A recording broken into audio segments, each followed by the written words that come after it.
Hürmetli vatandaş, bugünkü leksiyalarımızı başlaymayız. Leksiya desin acıyoruz. Washington'da sözleyimiz bugün çislağa 2021 yıl 11. ayının 16. günü. Qarasam hava klimatı deyimiz, hazır taşqır diyeni şunda soğuk. Ben adette ahalila oltiraqlaşqan yoki Uyg'urlar oltiraqlaşqan rayonda 100 kilometr nerede bir yerde vatandaşlıkı Washington'a 15 minutluk yol. Yanılı soğuk. Şuna bugün öyle oturup, çünkü başlanışlan öyle oturup sizlerle leksiya sözleşmek layık taptım. Bugünkü vaziyetimiz endi asaslığı tünügün 15. günü 7'den geç saat 7'den 45 minut ötkende Washington vakti. Amerika Birleşik Ştatlarının prezidenti bilen Cumhurbaşkanı reisi Xi Jinping ekran söhbeti ötküzdü. Şunun münasebetli leksiyalar doğrusu toxtalımız. Lekin Uyg'urga foydali vaziyat degan noktadan aytsak, Amerikanın siyasi endi izchillikni saqlab kelyapti deyli. Biroq tünügün 16. günüde, yani 15.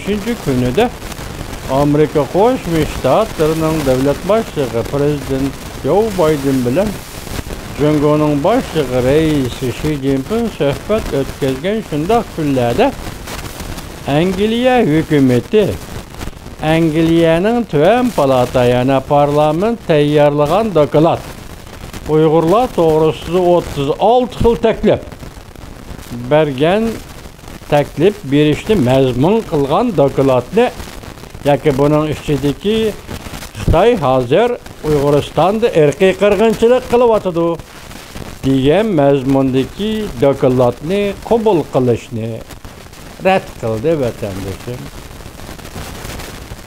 Şununla münasebetli kaldı hazır dünyavi vaziyeti eysimiz. Biz Uyg'urlarga foydaliq tarafı zada qanchalik degan savolni qo'yishga to'g'ri keldi. Belki aldirab ketgan durumimiz yoki nima sababdandir shunga. Endi bundaq gaplar o'tirg'i chiqsa bir odamning ko'ngli g'ash bo'ladi. Chunki biz ojizga, Uyg'ur millati ojizga. Vatandaş, Uyg'ur millati ojizga. Şuna bugünkü leksiyalar mandaq, mavzumundaq. Prezident Joe Biden'dan Amerika Cumhurbaşkanı ekran yig'in echilish bilan so'zlagan notka. To'liq teksti tuandikcha mavzuli xabar 11. ayının 16. günü Amerika Ovozning Xitoy tili programmasi e'lon qilindi. Xabar bunday boshladi. Amerika prezidenti Joe Biden haftanın 1. günü kechda Aqsaroyda Cumhurbaşkanı reisi Xi Jinping bilan ekran shaklida suhbat o'tkazdi. Bu qatam qisqa kechiringlar. Prezident Joe Biden Aqsaroyga kirgandan keyin Cumhurbaşkanı rahbari reisi Xi Jinping bilan 3. qatam o'tkazgan suhbat bo'lib hisoblanadi. Dastlabki 2 qatam telefon suhbati. Prezident Joe Biden yig'in echilish bilan so'zlagan nutqida mundaq ko'rsatdi.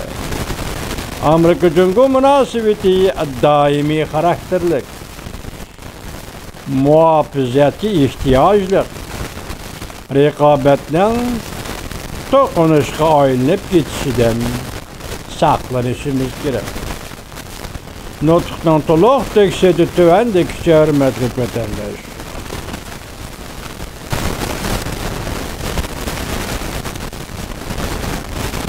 Siz bilen görüşkenimden hoşalmak. Reis efendim.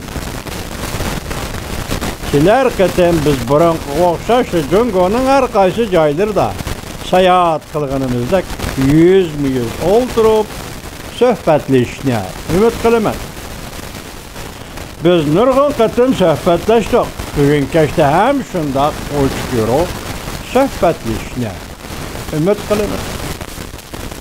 Belki men to'g'ri başlashim kerakdir. Gerçi sizden bilen mening o'tiramda azaldan rasmi suhbat bo'lib bakmagan bo'lsin.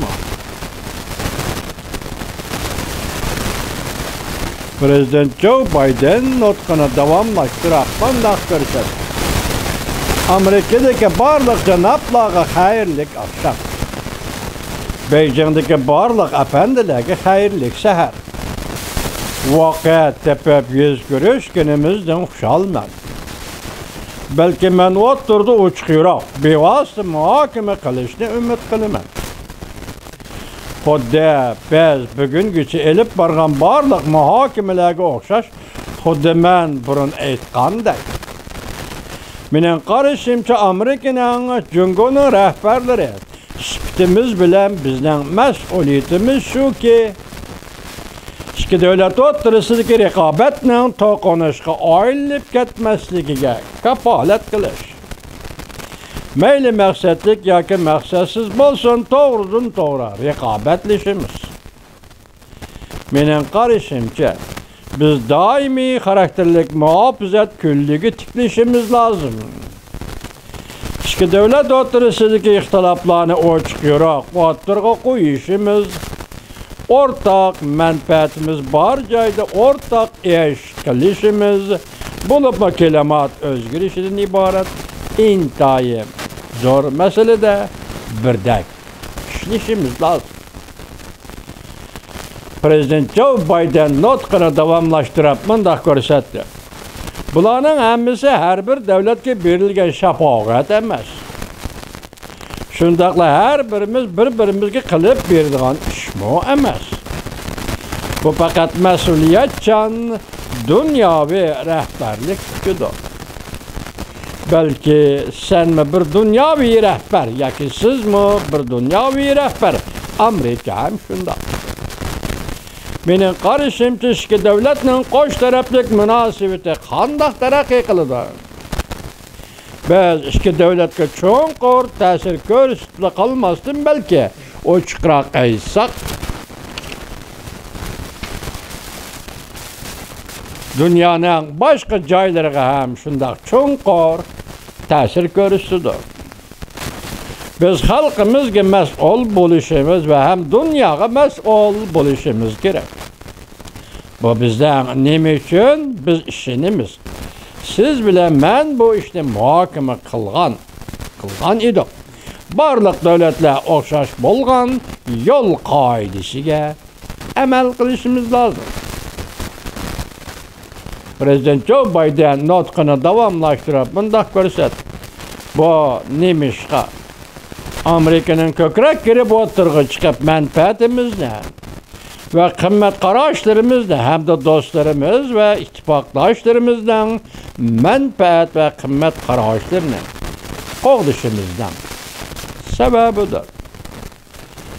Agar biz o'tmishni muqaddima deydigan bo'lsak, men shuningga ishonamanki, bugun biz bu yerda muhokama qiladigan, biz diqqat qilib kelayotgan sohalar kishilik huquqdan tortib iqtisodgacha endi Tinch okean rayoning echib etilgan holatiga kafolat qilish. Men bunday hisoblayman. Intayin muhim bo'lgani shuki, xuddi yana boshqa dunyo rahbarlari bizning munosabatimiz to'g'risida savol so'raganda, men ularga aytib bergandek, biz o'zaro intayin samimiy, ochiq, yorug' fikr almashtirishimiz kerak. Biz azaldan yig'in maydonidan ayrilmay turibla qarshi taraf nima o'ylayotgandir deb azoblanamiz. Men o'ylayman, bu bizning munosabatimizning muhim tarkibiy qismi. Echivitish va ochiq, yorug' bo'lish. Echivitish va ochiq, yorug' bo'lish. Mushu gap esingizda bo'lsin, vatandosh. Echivitish va ochiq, yorug' bo'lish. Men bunday hisoblayman. Biz o'zaro avval o'ylashadigan ishlarimiz, g'arazlarimiz to'g'risida samimiy va ochiq yo'roq fikr almashtirishimiz lozim. Prezident Joe Biden nutqini davomlashtirib bunday ko'rsatdi. Men endi resmi mavzularga kirishni umid qilaman. Nihoyatda keng va mohiyatli kun tartib bo'yicha muhokama elib boramiz. Rahmat sizlarga. Ya'ni shuni deyin. Men saylamda utib chiqqanda Telegramma tabrik avatib meni tabrikladingiz. Buning uchun rahmat. Rahmat.